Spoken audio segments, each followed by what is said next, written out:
they are down at the bottom of the league standings in terms of effective field goal percentage, they can get hot too if you allow them to get some open looks. I mentioned the 16 threes, and they also had the 56 points in the paint. So in that first meeting, they were getting you both ways. That's a tough combination.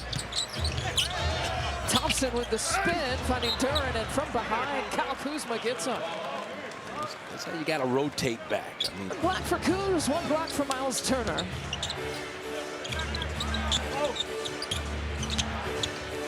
Kate Cunningham springs free, and Cunningham has 5 points. Got 47% from the mid-range for Kate Cunningham. He is so good in that area of the floor, so good off the dribble, creating separation. Now the Bucks got to create something here on this end. Turn it over once again.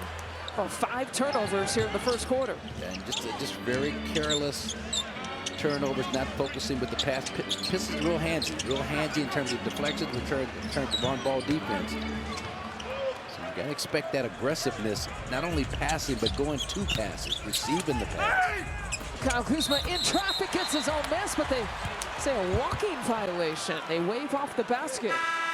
Pass to yourself back in the day. Ball did not hit the rim, and he was able to secure it before anybody else touched it. There's a shot that's short, and shot him out and hit 20 or 40 three-pointers, which is, you know, in the realm of what the Bucks can do. So. Yeah, points in the paint too. We talked about it ad nauseum with this team, but they lost both those games and they didn't get 50 or more points in the paint against Boston and Orlando. Yeah. That's a term injury. These calf strains and how they are correlated to Achilles injuries. It's no coincidence. So you can understand the Bucks being extremely cautious. And he's gone through. Was that the same calf that he injured against Boston late in the season a couple of years ago? That's a good question.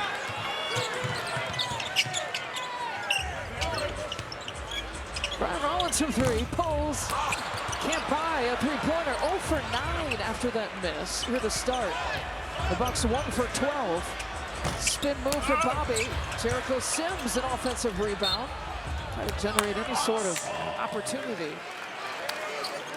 And they sell out on closeouts, and they'll give you multiple efforts on closeouts. That's a good look around that.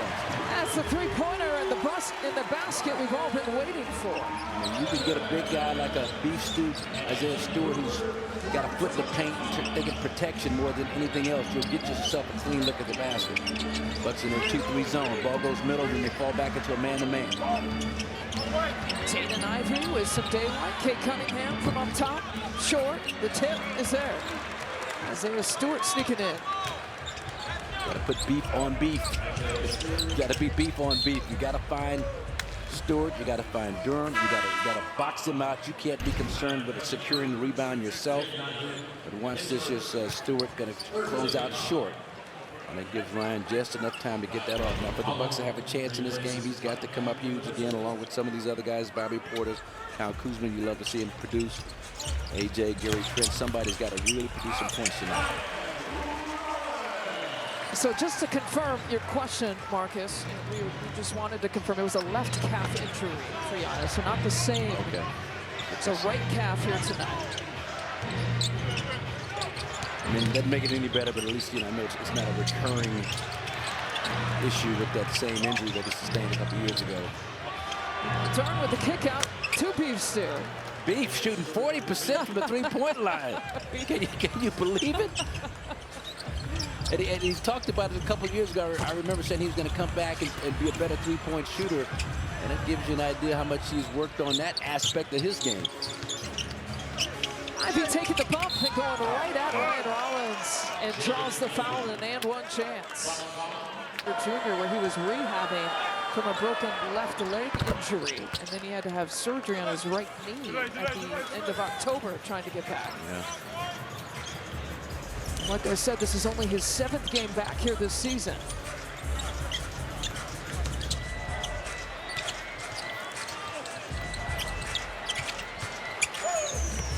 And Rollins inside the paint gets rejected. It'll still be Bucks basketball with 5 seconds on the shot clock. To take offensively in terms of how hard you've got to cut. And here's Isaiah Stewart, with that weak side help. Beef stew.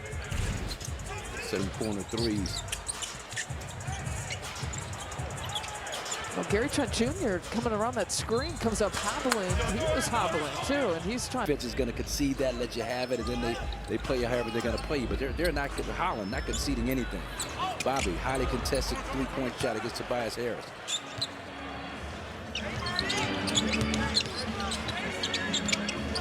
Karis LeVert getting some time here for the Pistons. Got the ball right now. Tobias Harris with the back down and a 3-second violation. As opposed to just sitting in the middle of the paint. Go over and help him out. Get the Gates. And between those three smaller players, Rollins, Trent, and AJ, they've got to help out in the defensive backboard. Rebound to Bobby Portis. Ron Holland, the second goes down. Bucks have numbers here right now. AJ kept shooting, fires, hits. A couple of nice things on that possession. On that defense rebound, AJ took his man out. He face guarded as he boxed out, pushed his man out of bounds, and then got out in transition for that corner three. This is second three-point make and potential pro, right? As silly as that sounds, but he's a pro in so many different ways, and obviously had a chance to coach him for a few years. Yeah, and his dad Terrell was my professional tailor back in the day. Is that right? Oh yeah. Wow, so much professionalism floating around. A nice little gray herringbone. Kevin Porter Jr. has checked back in. Look off to Chuck Jericho for two. Or do you need KPJ to take this game and do that sort of thing? Create off the dribble, score points, shooting the basketball inside and out. All these guys are pros, no question, but Kevin Porter Jr. has a different dynamic and a different kind of explosiveness to him. He can create his own shot. Yeah. And so when you look, I mean, Ryan Rollins is okay. The Rainier Beach, Seattle attitude that so many great NBA players, Jamal Crawford, Nate Robinson, Del Christie have brought to the table.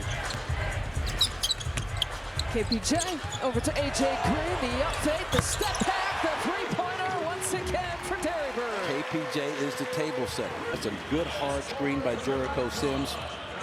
No such thing as a secondary screen assist, but if there were, he would get one on that play. He freed up KPJ to get downhill, caused the help, open things up for AJ. Coming into tonight, 4 straight games with 4 or more three-pointers. He's got a couple in the last few possessions. You got to manufacture those looks for him. He's not just going to be able to create his own shot, especially from the three-point line. Keep going to his side also. Shot clock still in play on this possession. Kevin Porter Jr. Jericho nearly got it. Here's Bobby Portis, whips the pass. Gary Trent Jr. back to Kevin Porter Jr. KPJ, ball in town. A chance for 4. Oh yeah, KPJ hitting the ground running like he did in DC the other night. Sample size obviously because he hadn't played a whole lot of games, but he's getting almost 6 points a game off points off turnovers, #1 in the league. Well, the lead is single digits thanks to a 12-3 Bucks run. We talked about it, there's life. Yeah, and at 6'7", 6'6", KPJ can defend. Cade Cunningham, he can defend and bother Tobias Harris effectively.